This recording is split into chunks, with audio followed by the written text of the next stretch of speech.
las horas no sé las horas en otros países, pero bueno, acá en Costa Rica son las 2 de la tarde, así que acabamos de almorzar. Para todas las personas que están ahí como con sueñillo, para que se pongan lo más cómodas posibles y si alguno tiene alguna pregunta durante la presentación, con toda confianza, por favor levanta la mano y se le abre el espacio para que haga su pregunta. También al final de la presentación vamos a tener un espacio de preguntas también, ¿verdad? Así que si en el momento no se le ocurre una pregunta, puede tener un cuadernito, un lapicero, un lápiz, ¿verdad? Para que vaya anotando lo que más le gusta, lo que más le llama la atención. Y si tiene alguna pregunta, pues interrumpe, si no, al final de la presentación también le vamos a dar la oportunidad. ¿Ok? Bueno, el día de hoy, yo les traigo un mensaje súper importante con respecto al tema de la diabetes, ¿verdad? Em, el tema en sí que traigo preparado es cómo prevenir la diabetes, pero para prevenirla también tenemos que comprenderla un poquito mejor. De repente no sabemos, ¿verdad? Hemos escuchado personas que tienen diabetes, familiares, ¿verdad? Que tienen diabetes, pero de repente no entendemos muy bien en qué consiste esta enfermedad, ¿verdad? Tenemos la diabetes tipo 1 y la diabetes tipo 2. De eso vamos a estar conversando durante la presentación. Bueno, para empezar, sabemos que los alimentos son como esa gasolina, ¿verdad? Ese combustible que es el que nos da energía, es el que suministra la energía en todas las células de nuestro cuerpo, ¿verdad? Esa es como la fisiología normal de cómo funciona el aporte de energía a nivel celular. Pero eso es el funcionamiento normal. En el funcionamiento patológico, cuando ya ocurre la diabetes, no hay esa captación entre las células y la glucosa del cuerpo, ¿verdad? Es como que en el torrente sanguíneo pasa la glucosa y pasa la insulina, que es la que capta la glucosa, pero es como si se hubieran divorciado, ¿verdad? Es como que se ven, pero como que ya no hay ese mismo abrazo que se daban antes, ya no se pueden dar la mano porque de repente hay una resistencia entre una con la otra, no porque estén peleadas, sino porque simplemente ya no se pueden leer. Entonces, vamos a hablar un poquito más de fondo con respecto a eso conforme pasa la presentación. Pero bueno, para que me vayan entendiendo, ahí pueden tener la imagen, ¿verdad? Del cuerpo humano, del sistema digestivo, donde cómo los alimentos se descomponen en glucosa. Entonces viene una persona, se come un delicioso sándwich, ahí lo pueden ver, que contiene carbohidratos, representado por el pan, el jamón, el queso, la lechuga, ¿verdad? Que todo ese sándwich se convierte en glucosa, sin importar la calidad del pan, que si tiene fibra, que si no tiene fibra, que si es pan blanco, al final todo se convierte en glucosa y esa es la glucosa que va a ir a dar al torrente sanguíneo. Entonces, bueno, ahí tenemos los órganos involucrados en todo el proceso: hígado, estómago, páncreas e intestino delgado. Ahora, ¿cómo el cuerpo obtiene esa energía, verdad? Ahí no sé si Ronald me ayuda un poquitito para poder poner la parte donde aparece el torrente sanguíneo para que las personas me puedan entender. Entonces, bueno, ahí podemos ver cómo, por ejemplo, la glucosa ya ingresa al torrente sanguíneo, pasa la insulina también al torrente sanguíneo desde el páncreas. Tanto la glucosa como la insulina vienen de lugares diferentes. Entonces, ellas se topan en la sangre, circulan idealmente en un equilibrio saludable entre insulina y glucosa, como debería ser, ¿verdad? Sin embargo, con los años pasa que este equilibrio saludable entre la cantidad de glucosa y la cantidad de insulina pues se ve alterado. ¿Por qué? ¿Qué pasa cuando comemos mucho azúcar, por ejemplo, o cuando comemos muchas cantidades de alimento o cuando comemos muy frecuente, ¿verdad? Hay gente que come poquito, pero come poquito a cada rato. o varias veces al día. Entonces, esto estimula una frecuencia aumentada de la glucosa en el torrente sanguíneo. Ahí vemos cómo ellas, por ejemplo, circulan e idealmente la insulina abraza a la glucosa, entra a la célula y se produce la energía. Pero en situaciones patológicas donde hay una elevación de glucosa en sangre, o sea, hay más glucosa de la necesaria, con el tiempo se genera una resistencia. Entonces ya ellas no se pueden abrazar y la persona puede empezar a presentar síntomas. Esos síntomas van relacionados a agotamiento. La persona puede sentir como un cansancio, como un agotamiento, como una falta de energía. A veces la gente va y empieza a tomar más café. Por ejemplo, la gente dice, uy, voy a tomar más café porque el café me da energía. Y resulta que al café le echan 2 cucharadas de azúcar. Entonces, sin saber que es una elevación de glucosa en sangre, empiezan a tomar más café, que es que para tener más energía y al mismo tiempo le agregan más azúcar al café, más porciones de café, más porciones de azúcar y menos energía, ¿verdad? Que es como lo que la persona contrariamente espera, ¿verdad? Entonces es muy importante periódicamente estarse revisando cómo andan los niveles de azúcar en sangre para poder prevenir una situación como esta, ¿verdad? Que ya sería la patología de la diabetes. Ahora, con respecto a la clasificación de esta patología, bueno, podemos ver en la presentación que tenemos la diabetes tipo 1, que es cuando se tiene, cuando el páncreas no produce insulina en lo absoluto. Entonces, esta diabetes está presente casi siempre en personas jóvenes, incluso niños, donde lastimosamente se nace de esta forma. El páncreas simple y sencillamente no produce insulina. Entonces, la glucosa que la persona ingiere no tiene cómo ser captada, no tiene cómo ser metabolizada y la persona es insulino dependiente. Siempre hay que poner inyecciones de insulina en diferentes dosis para que esta persona pueda captar la glucosa que consume, ¿verdad? Pero eso ya es una situación, es una condición de nacimiento. La diferencia con la diabetes tipo 2 es que se desarrolla con el tiempo por una mala alimentación, ¿verdad? El páncreas puede ir reduciendo esta producción de insulina también, pero podría la insulina no responder como debería. Entonces se genera esa resistencia a la insulina. El páncreas puede intentar superar la resistencia produciendo más insulina, ¿verdad? Sin embargo, no puede mantener la producción adicional de insulina y con el tiempo, pues, se genera la diabetes tipo 2, ¿verdad? ¿Por qué el nivel alto de glucosa en sangre es un problema? Con el tiempo, el nivel alto de azúcar en la sangre daña los vasos sanguíneos, ¿verdad? También provoca complicaciones que afectan a todo el cuerpo en general.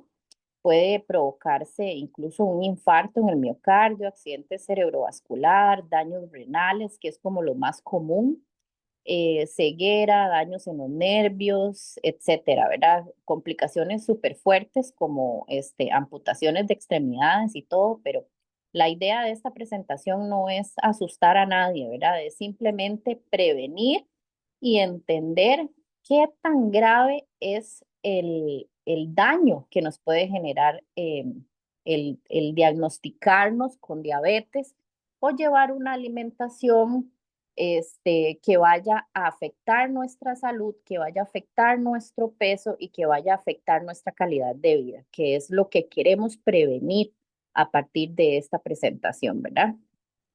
Más adelante podemos ver entonces que la diabetes en sí aumenta el riesgo cardiovascular, el alto nivel de azúcar en sangre daña las paredes de las arterias, así que afecta la salud arterial, el daño arterial, arteria con placa, por ejemplo. Ahí podemos ver unos ejemplos de las paredes de las arterias, lo que dificulta en sí el paso de la sangre a través de las arterias, ¿verdad?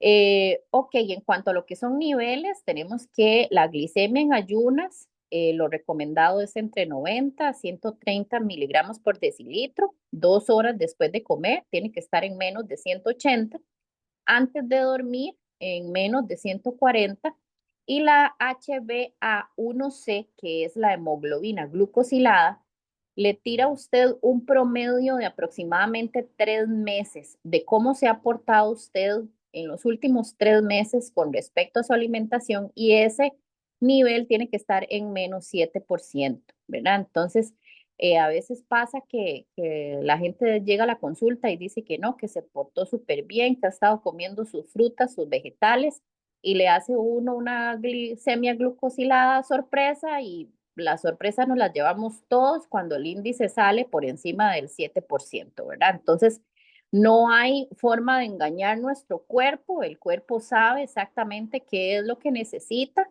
y este porcentaje es muy efectivo porque realmente lo delata uno, ¿verdad? En cuanto a lo que son los lineamientos, ¿verdad? Es importante, chicos, intentar comer a la misma hora. La gente piensa que los horarios de repente no son tan importantes, y los horarios de comida son sumamente importantes. Tenemos que tener un orden alimentario, y muchas veces a la consulta podemos percibir pacientes que tienen un desorden alimentario. La gente piensa que el desorden alimentario es tener anorexia, por ejemplo, personas que no comen porque no quieren comer, pero el desorden alimentario son muchos desórdenes. La obesidad también es un desorden en la alimentación. El sobrepeso es un desorden en la alimentación. El comer en horarios diferentes a toda hora, sin ningún control, sin ninguna conciencia, eso también es un desorden en la alimentación.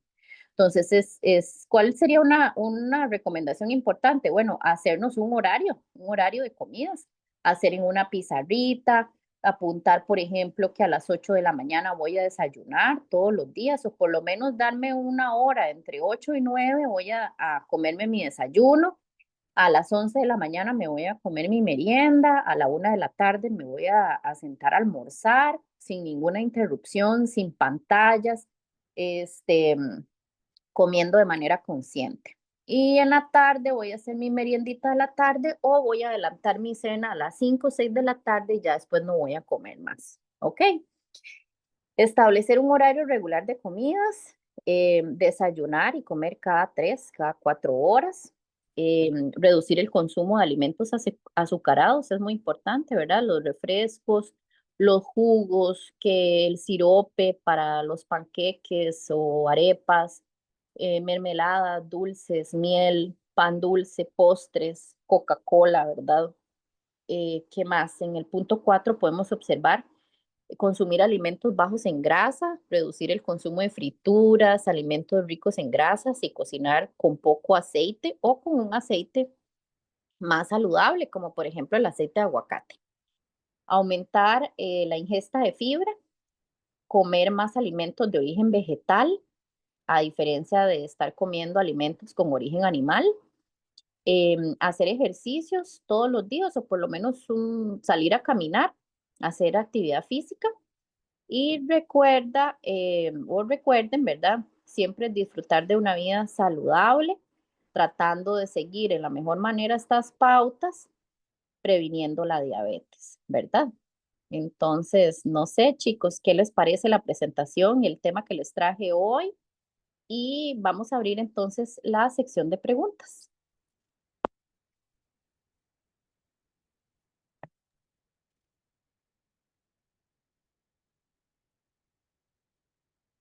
Ok, te pongo abierto el micrófono entonces.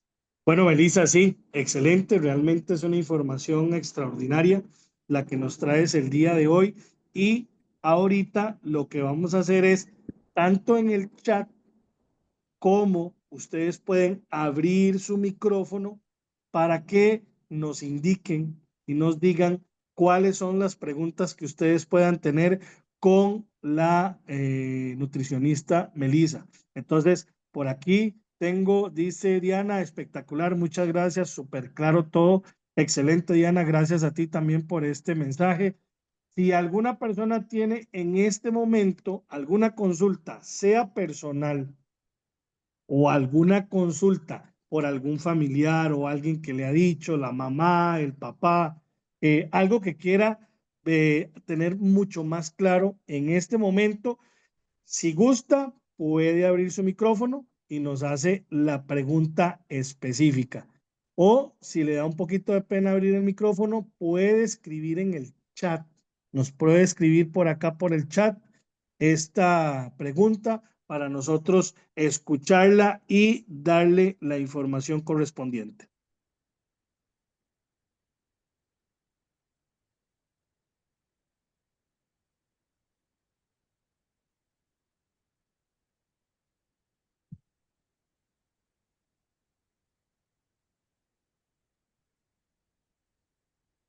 A veces tarda un ratito en hacer las preguntas y ya después cuando uno dice, bueno, ya, y entonces empiezan a hacer las consultas y las Mm, preguntas, ¿ok? Entonces, por aquí tenemos, bueno, está aquí bien. está Damaris. Buenas tardes, Sí, Damaris, buenas desde Guatemala. tardes. Sí, mucho gusto, gracias. Gracias, licenciada. Lamentablemente, la mala alimentación, yo he querido preguntar ahorita más que todo por los niños, ¿verdad? Porque hay diabetes infantil. Entonces, en mi conocimiento he oído por ahí que la diabetes infantil, es muy peligrosa. Entonces, ¿cómo podríamos nosotros? Porque yo pienso que más la diabetes infantil se da como tal vez por la mala alimentación. Ahora es difícil mandarle a una refacción a un niño, a veces va de saludable, pero ¿cómo podríamos nosotros ayudar a nuestros niños, verdad? En, en no sufrir eso. Que haciendo ejercicio, y yo sé que la alimentación, pero algo otra cosa que usted nos pueda aportar, licenciada, por cuestión de la diabetes en el tema de los niños. Claro que sí. Qué punto más importante. Muchísimas gracias, Damaris, por esta excelente pregunta, ¿verdad? Un niño con diabetes puede tener una larga vida, puede tener una vida activa y una vida feliz, siempre y cuando se lleve con un control adecuado, ¿verdad? Y tienen que contar con mucho apoyo familiar. Lamentablemente, a veces estamos observando más obesidad infantil de la que quisiéramos observar. Así que la diabetes infantil me parece que viene siendo más bien como una consecuencia del sobrepeso y de la obesidad, ¿verdad? En la mayoría de los casos de diabetes infantil. Antes, hace muchos años, solo veíamos diabetes tipo 1 en niños, ¿verdad? Porque, bueno, el niño no tenía otro remedio, nacía con el páncreas alterado, no podía producir la insulina y al no tener insulina, no contar con esa insulina, pues entonces no hay una captación adecuada de glucosa. Ahora resulta que estamos viendo niños en los consultorios con obesidades de bastantes importantes, con una mala alimentación, con un exceso de bebidas gaseosas, con un exceso de carbohidratos simples, me refiero como a jaleas, mucho pan, muchas galletas, ¿verdad? Entonces, a veces es un poco difícil culpar a los niños sobre eso, porque es como un comportamiento aprendido, ¿verdad? Si el niño en la casa abre la refri y lo que encuentras son dulces, pues entonces es más fácil para él accesar a esos dulces. Si el niño en la casa tiene acceso a frutas, ¿verdad? Es un niño que de repente vive en el campo, tiene más libertad para estar subiéndose a los árboles, sacar una fruta de un árbol y comérsela, anda jugando al aire libre, ¿verdad? Entonces es un niño que va a tener más actividad física y tiene más contacto con la naturaleza. Entonces desde ahí yo creo que es importante apoyarlos. Yo entiendo montones a los papás porque, bueno, yo también soy mamá, tengo una niña de 9 años y es difícil ahora con todo esto de las tablets y la tecnología y que los celulares, ¿verdad? lastimosamente ellos también aprendieron a conectarse usando todos esos dispositivos y esto está generando en que el niño tenga menos oportunidades de movimiento, menos oportunidades de actividad física. Entonces, ahora no solo es la mala alimentación, sino el sedentarismo en que el niño pasa sentado todo el día jugando videojuegos sin moverse, donde se utilizan las pantallas como si fuera una niñera, ¿verdad? Y lo ideal es que el padre de familia saque el tiempo para llevar al niño a jugar, llevar al niño a caminar, jugar con una pelota, obligarlo a, no obligarlo de manera forzada, ¿verdad? Sino como, más que todo como invitarlo, ¿verdad? O hacer actividades de actividades de recreación en la familia. Si el fin de semana es el único día en el que la mamá o el papá tienen tiempo para dedicarle al niño, pues entonces que ese día sea un día en el que se juegue al aire libre, se coma al aire libre, se corra, se, aunque sea ir a pasear el perro, ¿verdad? Pero que implique un poco de actividad física en el niño. Y que el niño cuando vaya a buscar alimentos en la casa, ojalá que sean alimentos saludables. Las frutas siempre son una excelente opción. Enseñarles a ellos a comer bastantes frutas, que cuando tienen hambre, ellos busquen comerse una manzana, comerse una naranja. Lo más importante de las frutas no son los jugos de fruta, ¿verdad? Los jugos de fruta están cargados de azúcar. Lo más importante de las frutas es que el niño aprenda, se involucre con la cocina, tenga esa habilidad para poder pelar la fruta, partirla, cortarla. A veces protegemos mucho a los niños sin que cuidado se corta, cuidado esto, cuidado lo otro. Un niño usando una licuadora y hay mamás que les da como mucho miedo. Y más bien hay que enseñarlos a cortar los alimentos, a pelar las frutas para que ellos sean independientes y ellos puedan también involucrarse más en la cocina y lo disfrutan montones cuando uno les enseña a cocinar. Ellos lo disfrutan montones y se sienten autosuficientes y más bien les damos herramientas de seguridad y confianza para que el niño pueda tener una mejor escogencia de alimentos. Excelente, doctora. No Por sé si, acá no sé si le tenemos, quedó clara la pregunta, doña Damaris, o si quiere agregar algo más. No, yo perdón. sé que mayor es la responsabilidad de nosotros los adultos, pero más que todo es una mala cultura, más que tal vez genético también. Sí, muchas gracias, También. doctor. Sí. Con mucho gusto. Doña Damaris, si usted tiene un caso en su familia de obesidad infantil, con muchísimo gusto, al final don Ronald les puede compartir mi WhatsApp y usted se comunica conmigo y más adelante pudiéramos conversar un poquito más sobre el caso, de ese caso, si tiene algún caso en su familia en el que yo le pudiera involucrar un poquito más de asistencia. Sí, porque quisiéramos saber, ya hablando de los productos, va, qué dosis. Yo recomiendo medio sobrecito Actigrin, el jugo verde, va, en niños, porque sí han habido casos aquí en el equipo de algunos casos con niños con diabetes, va, y entonces la dosis, ¿verdad? Y pues más que todo eso, y sí, gracias, licenciada. Con mucho gusto, estamos a la orden. Ok, por aquí seguimos. Melissa nos dice, Angie, dice, ¿la prediabetes puede afectar el ciclo menstrual? Qué importante pregunta. Podría ser, claro que sí, pero me parece que tendría que haber como una situación de fondo, ¿verdad? Ya al final la insulina es una hormona, ¿verdad? Entonces, cuando hablamos de la salud hormonal, principalmente en mujeres, pues tienen cierta relación, van de la mano como todas las hormonas, ¿verdad?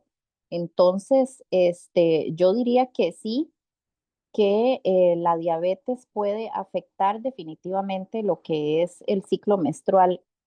Cuando usted dice que le afecta el ciclo menstrual, ¿me podría indicar cómo se refiere como al cambio de la menstruación? De repente se alarga el periodo entre una menstruación a otra o hay menstruaciones intermitentes o hay poco sangrado, mucho sangrado. No sé si me pudiera como especificar un poquito más la pregunta. Angie, si pudieras abrir el micrófono o si no, nos escribes ahí como para revisar. No sé si puedes abrir el micrófono, Angie.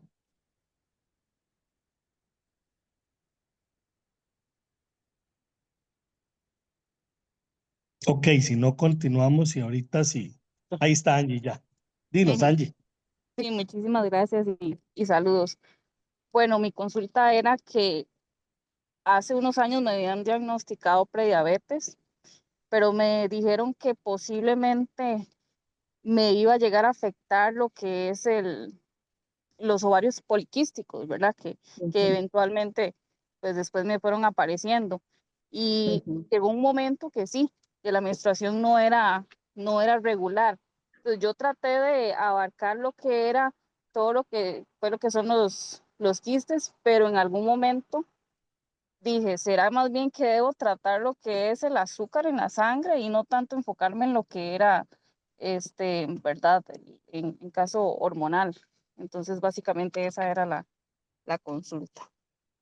Sí te puedo decir que, digamos, he atendido casos donde tengo pacientes que desarrollan diabetes a lo largo del tiempo, pero ya tenían una condición preexistente de endometriosis o tenían una condición preexistente de ovario poliquístico, que son condiciones similares, porque a veces los síntomas son muy similares entre uno y el otro, pero en realidad son como de causas diferentes, como para que me entendas un poco más, pero ambos, con el pasar del tiempo, pudieran generar tanto prediabetes como diabetes. ¿Por qué? Porque al fin y al cabo, nuevamente, la insulina es una hormona, el estrógeno es una hormona y la progesterona también.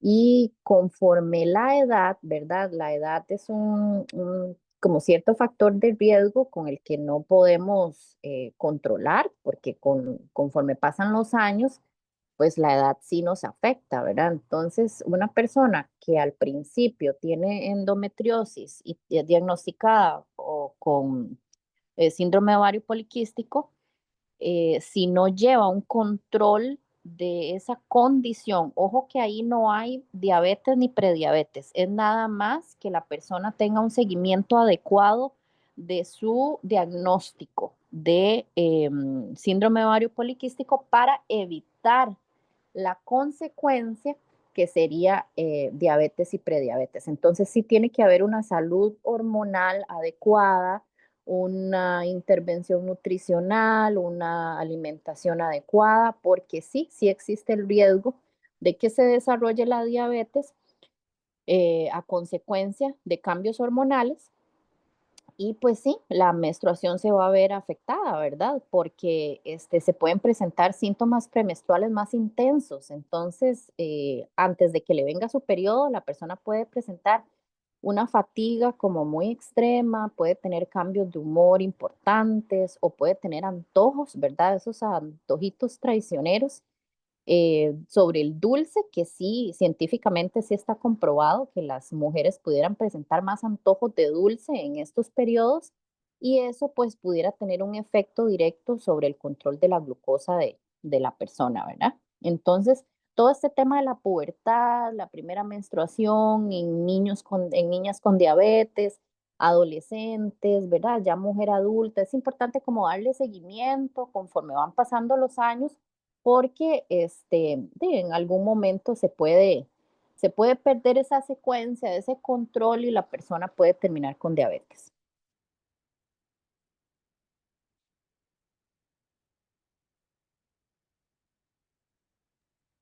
Hola, buenas tardes. Buenas tardes. Este, yo tengo una pregunta. Ajá. Digamos, en mi familia todos son diabéticos, o somos. Lo extraño y lo que yo siempre he querido saber es, ¿hay un examen específico para darse cuenta uno si de verdad tiene diabetes? Yo lo voy a decir porque cuando uno llega a la consulta, este, tal vez el día antes uno fue a una fiesta o comió, o no sé, algo pasó. Y de una vez te declaran con diabetes. De una vez te dan la metformina y te dan todo, bueno, todo. En mi caso, tengo un hermano que él se inyecta insulina a toda hora, pero mi mamá le dieron para diabetes también. Chao. Este, pero casi a todos nosotros nos están dando tratamiento. Mi hermano dice que a él le hacen un examen que le, digamos que va, lo hacen ayuna, después va y desayuna y después se vuelve a hacer el examen. A Ujú. mí nunca me lo han hecho. Y igual me dan metformina. Yo nunca me la tomo, por cierto, nunca me la tomo. Me dan metformina. Mi mamá dice que ella tampoco se lo han hecho, le dan metformina. Mi mamá se pone muy mal con la metformina. Y mis otros hermanos dicen que a ellos tampoco se lo han hecho, solo a un hermano le hacen ese tipo de examen. La pregunta es, ¿hay un examen específico para uno darse cuenta qué tipo de diabetes tiene y no estar tomando un medicamento que tal vez uno no lo necesita? Ok, muy bien. Bueno, le agradezco montones su pregunta. Bueno, es una pregunta de oro en realidad porque nos va a dar como más claridad con respecto a este tema. Por un lado, para explicarle a la audiencia qué es la metformina, para los que no saben, la metformina es un medicamento de tipo hipoglicemiante. Eso quiere decir que ayuda a bajar el azúcar en sangre y también nos va a colaborar a mantener los niveles de insulina. Ojo que aquí hay dos protagonistas en la historia. Tenemos la insulina y tenemos la glucosa, ¿verdad?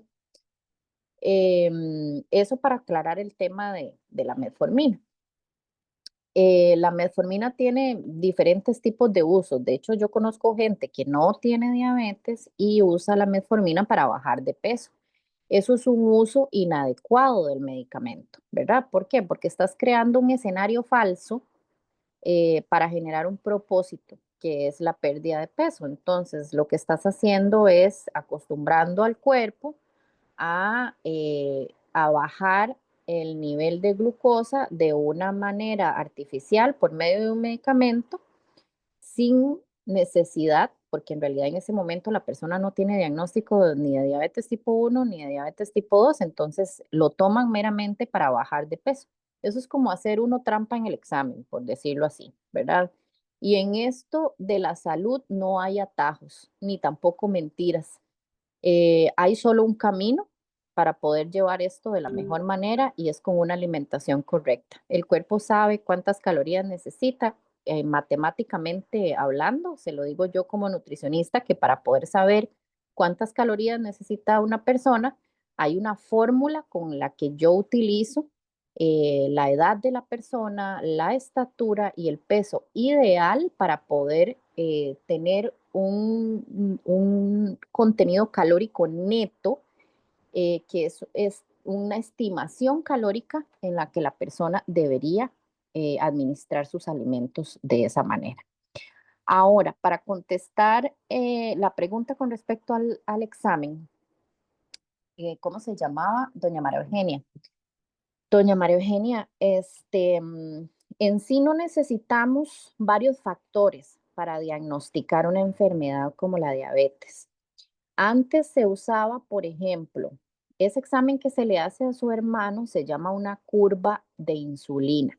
Una curva es que se le da como un sirope a su hermano, la persona se lo toma y se mide el azúcar a los 60 minutos de haberlo ingerido, a los 120 minutos y a los 180 minutos, ¿verdad? Entonces eso, conforme va pasando el tiempo, se va tomando los niveles de glucosa y se va viendo cómo va metabolizando esa persona la glucosa. Lo mismo pasa cuando uno toma el azúcar en la sangre en ayunas. Se toma el azúcar 2 horas después de almorzar y se lo toma en la noche antes de dormir. También está la glucosa aleatoria en la que yo puedo tomarle el azúcar a usted a cualquier hora del día, solo para ver cómo está. Antes se hacían diferentes exámenes y si usted presentaba 3 exámenes alterados, se diagnosticaba con diabetes. Ya ahora no es necesario, con solo uno ya lo pueden diagnosticar con diabetes y ya lo pueden medicar, ¿verdad? La metformina es como el medicamento por excelencia y el más fácil porque es de pastilla, pero hay una infinidad de medicamentos que pueden ayudar con la resistencia a la insulina.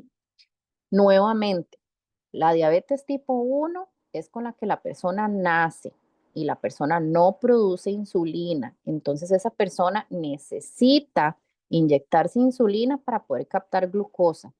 La diabetes tipo 2 es la que se desarrolla con el tiempo, casi siempre por obesidad, por problemas de metabolismo, por una mala alimentación, en el que la persona de momento solo necesita metformina para poder metabolizar la glucosa que come, porque ya hay una alteración en esta captación de glucosa.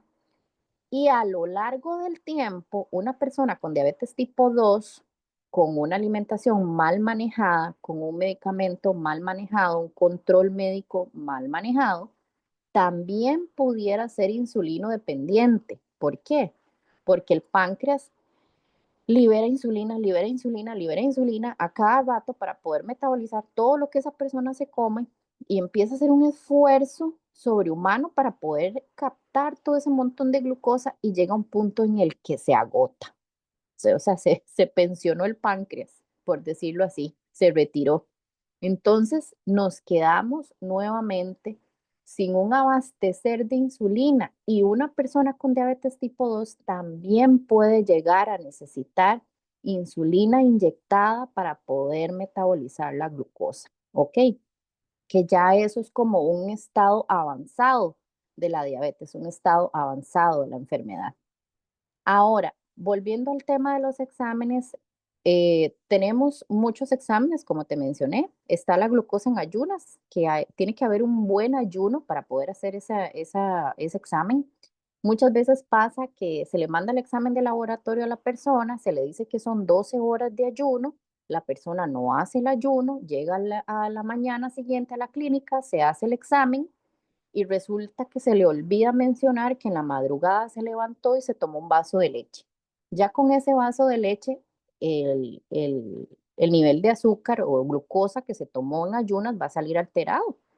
¿Por qué? Porque un vaso de leche tiene 12 gramos de carbohidrato por porción.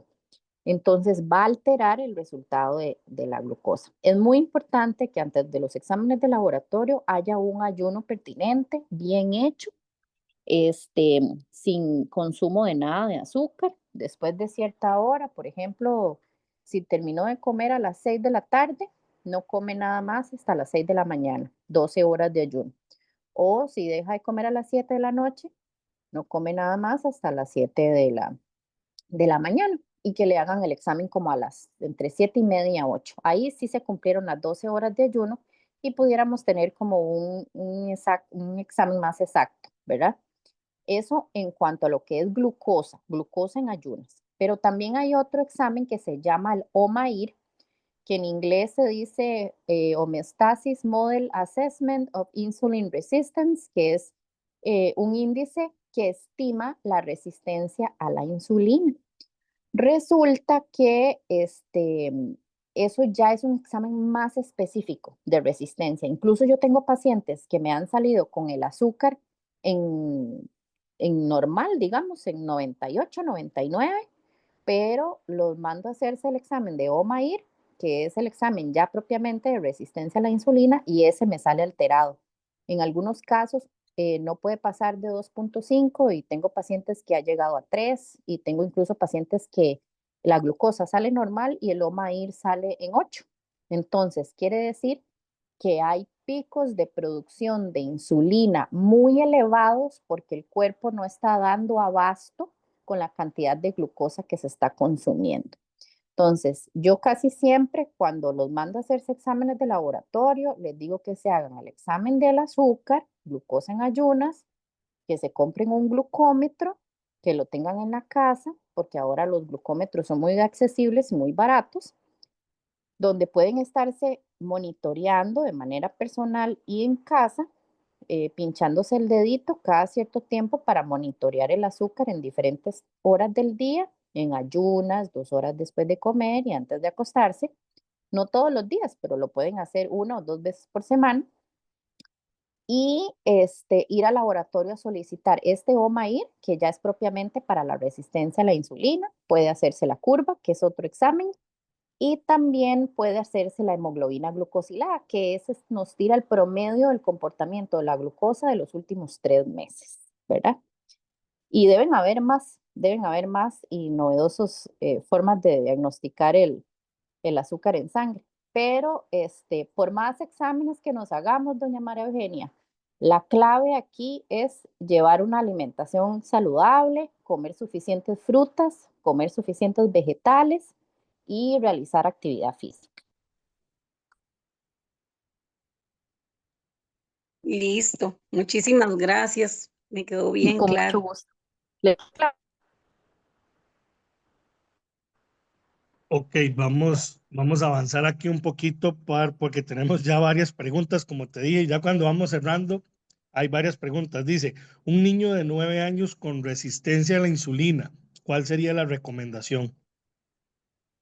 Ok, ya diagnosticado como diabético, me imagino, ¿verdad? Sí, bueno, ya un niño, lo más importante es educación nutricional, ¿verdad? A veces ellos también muestran un poquito de resistencia. El niño tiene como, bueno, los mismos adultos le hacen creer a los niños que cuando uno es niño uno puede comer azúcar, ¿verdad? Es como aprovecha ahora que está chiquitito para comer azúcar porque ya luego cuando es grande ya no va a poder comer azúcar. A mí me llamó mucho la atención cuando yo estaba embarazada, por ejemplo, y cuando yo tenía mi bebé, yo llegaba a la casa de mi familia o a todo lugar que yo llegaba con mi bebé, muchas personas por agradar lo que le regalan al niño es un dulce, una paleta, un confite, le decimos acá en Costa Rica, un helado. Es como una forma de agradarle al niño o como una forma de llamar a la atención del niño, ¿verdad? Pero yo creo que es un error de nosotros los adultos a tempranas edades alterar el paladar del niño, porque el niño se acostumbra a probar lo dulce y luego cuando ya uno le da un brócoli, automáticamente hasta en un bebé de 1 añito que está aprendiendo a comer, ellos mismos arrugan la cara, ¿verdad? Por eso en el periodo de lactación, de introducción de alimentos en un bebé es tan importante, porque yo siempre les digo que hay que darles lo feo primero, para que prueben el chayote, para que prueben el brócoli, prueben todos los vegetales y le agarren el gusto por comer vegetales y luego introducir los alimentos dulces, porque si no lo que se hace es alterar el paladar del niño, acostumbrar al niño a comer solo dulce, entonces solo dulce va a querer comer. Y luego cuando le ofreces los alimentos saludables, automáticamente genera un rechazo, ¿verdad? Hay que analizar muy bien el ambiente en el que se está criando el niño, ver si hay papá, si hay mamá, si hay abuelita, si hay abuelito, quién lo está cuidando, dónde come el niño, si esa alimentación del niño está delegada a otra persona, si se involucra el niño en la cocina, si se le está enseñando al niño desde temprana edad a escoger sus propios alimentos o por el contrario, si hay un abandono del niño, ¿verdad? En el que el niño, bajo ese título de independencia, se le da la oportunidad al niño de abrir la refri las veces que quiera y coger los alimentos que quiera a toda hora sin ningún control, sin ninguna administración y sin ninguna disciplina. Entonces, desde temprana edad tenemos que ir haciendo un horario, un orden para que el niño vea que hay 1 hora de desayuno, un tiempo de merienda, casi que con relojito. Ellos funcionan mucho con estructuras, con horarios, con relojitos. Y un tiempo en el que uno le dice al niño, esta no es hora de comer, ¿verdad? Yo recuerdo también cuando tenía mi bebé pequeñita, que yo estaba dormida y en la madrugada ella se levantaba pegando gritos porque quería su biberón, quería chupón. Y a mí la doctora me dijo que en la madrugada le diera un chupón de agua o le diera un biberón con agua. Y yo, pero ¿cómo le voy a dar un chupón de agua? No se va a llenar. Entonces ella me decía, eso, como decimos los ticos, eso lo hacen por maña, porque se despiertan y quieren estar con la chupeta, con el biberón, pero no porque realmente tengan hambre. Si usted acostumbra al niño a comer de madrugada, va a haber una interacción glucosa-insulina a esa hora de la madrugada y eso cuando sea adulto a él le va a dar hambre en la madrugada.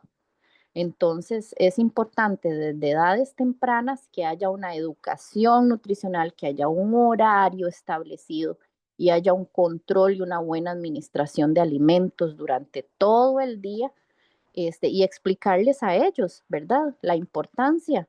Véase, decirle, vea, si usted come a toda hora, se va a enfermar, como cuando uno les dice, por ejemplo, si come mucho dulce, le va a doler el estómago.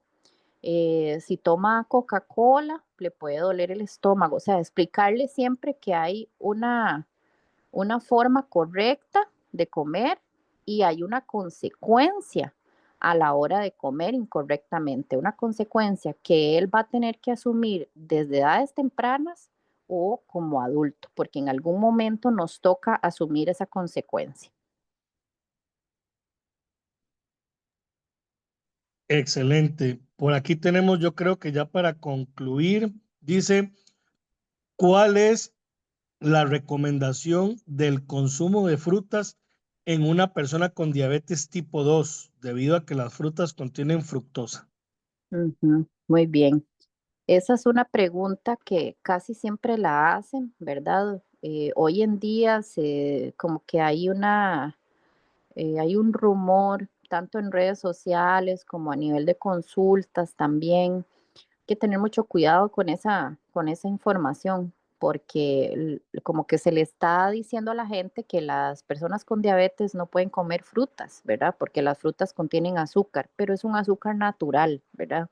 Las frutas también tienen fibra, también tienen vitaminas y tienen antioxidantes y se recomienda siempre comerlas, aunque usted sea diabético o prediabético, siempre comerlas con cierta moderación, ¿verdad? Y yo siempre les pongo este ejemplo, es mejor que una persona se coma una fruta a que busque una harina refinada o alimentos ultraprocesados, si más bien la diabetes fue una consecuencia de una mala alimentación. Entonces, no tiene sentido para mí eliminar las frutas en la dieta del paciente diabético.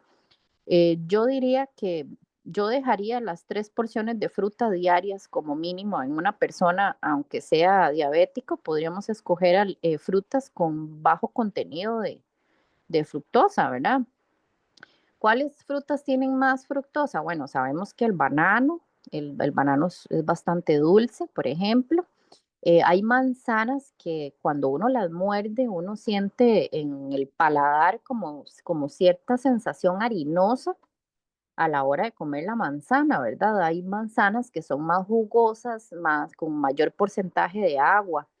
Entonces, dependiendo de la manzana, podríamos utilizar la manzana como una merienda o utilizar, por ejemplo, las moras, los frutos rojos, que un fresquito de mora, un batido con arándanos, un licuado de fresa, las bayas o esos frutos rojos, este, son frutos con bajo contenido de azúcar, ¿verdad?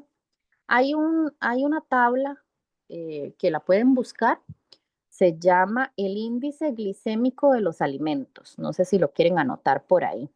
En todo lado lo pueden encontrar.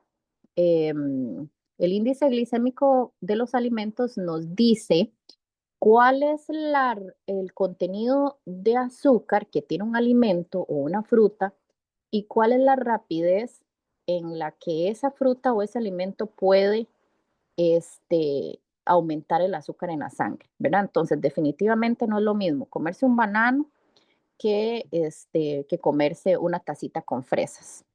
Ojo, si le ponen leche condensada a las fresas, pues, ¿verdad? Ya hablamos, ya se convirtió la fruta en un postre con un azúcar refinada y ultraprocesada. Pero si hacemos, por ejemplo, una gelatina baja en azúcar o sin azúcar, y a la gelatina le ponemos como fresas o hacemos un mousse de fruta con fresas, ¿verdad?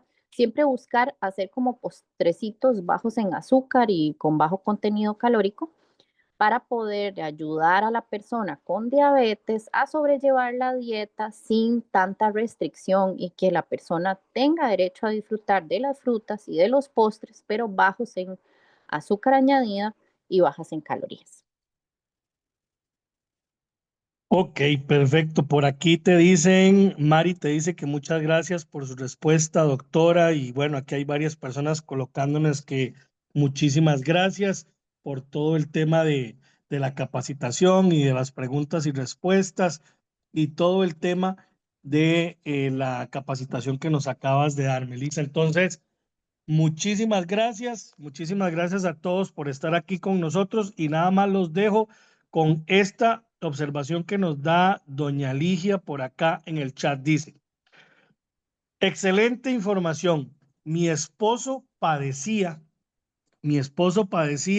de pancreatitis y tiene 1/3 del páncreas. Eso lo hizo insulino dependiente.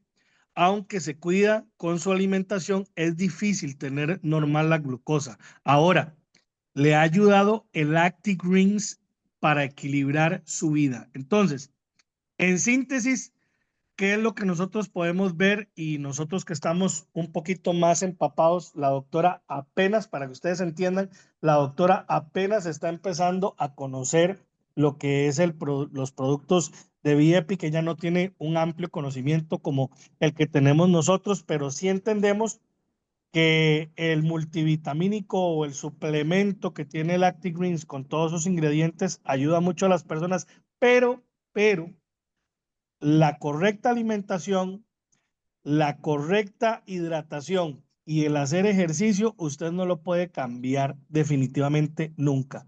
Si una persona por consumir un suplemento se empieza a sentir mejor y dice, ay, es que a mí el doctor me había dicho que no comiera pan, pero como ahora yo estoy tomando ActiGreens, me siento mejor, voy a comer pan. Va a empezar a ir en decremento o a perder todo el campo que había ganado. Entonces, recordemos que la suplementación es buena, nos ayuda, sí, pero va de la mano de la correcta alimentación, de la correcta hidratación y del hacer ejercicio. Eso es sumamente importante. Y para concluir, yo les voy a pasar el número de la nutricionista, la licenciada Melissa Jiménez. Recordemos un punto importante. Ella trabaja como nutricionista. Si alguna persona tuviera una consulta rápida que se pudiera manejar, potencialmente la doctora tal vez le puede contestar. También ella está en consulta en algunas ocasiones. Y ahora bien, si usted estuviera interesado en recibir una consulta ya paga ¿cómo se llama? Por medio de la doctora para algún familiar o para usted o para algún beneficio, pues ella nos tiene un precio bastante accesible que usted puede contactar con ella para que también usted pueda tener ese beneficio, porque recordemos que en esta vida es un ganar, ganar. Ganar salud, ganar beneficios. Ella tiene la información, tiene el conocimiento, nos explica y de esa manera nosotros también podemos encontrar una profesional en la salud nutricional que nos pueda ayudar y con confianza porque nos está regalando de su tiempo para darnos información de gran valor. El próximo mes, si Dios lo permite, vamos a tener otra charla con la doctora, vamos a coordinar a ver cuál va a ser la fecha y todo el tiempo que vamos a tener ahí disponible y nada más me quiero despedir dándole las gracias a ustedes por estar acá y a la doctora por el tiempo que nos dio. Muchísimas gracias a todos. Buenas tardes, doctora. La dejo para que se despida. Muchas gracias a todos por el tiempo, por tomarse el ratito, ¿verdad?, de conectarse. y esta invitación de tanto valor. Muchísimas gracias a doña Mari y a Ronald por esta grandiosa oportunidad. Me encantó conocerlos y espero seguirnos viendo una vez al mes. Así que estoy a sus órdenes. Si hay algún tema en particular que les gustaría ver para el próximo mes, pues nos lo hacen llegar. Pueden hablar del consumo de proteína, pueden hablar de alguna otra condición médica, recomendaciones nutricionales específicas, ¿verdad? La idea es que haya un acompañamiento en todo este proceso de aprendizaje para ustedes, ¿verdad? En tiempo real, en el que todos podemos aprender montones. Así que muchas gracias. Listo. Buenas tardes a todos y bendiciones. Nos vemos en la próxima capacitación. Hasta luego.